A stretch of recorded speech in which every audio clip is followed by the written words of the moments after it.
A day in the life of Happy Land. Continued. Du, du, du, du, du, du, du. Hi, Daisy. ¿Cómo estás? Daisy, I didn't know you took Spanish. Bitch, I am Spanish. What you think this is for? What? I think you need a lesson in retardation.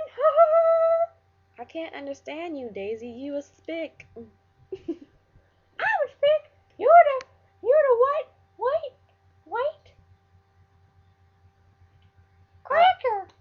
I think I'm purple and yellow and green, but I guess I could be a cracker. No, it's all in your blood and your brain and what you think and what that makes you a cracker, right?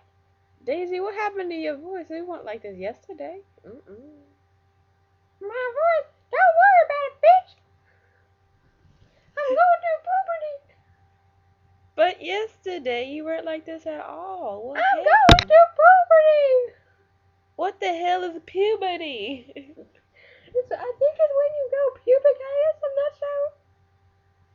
What are those? They're the hairs that grow right there and right there and right there and all over here and right here and right there. They grow in the air in Happy Land?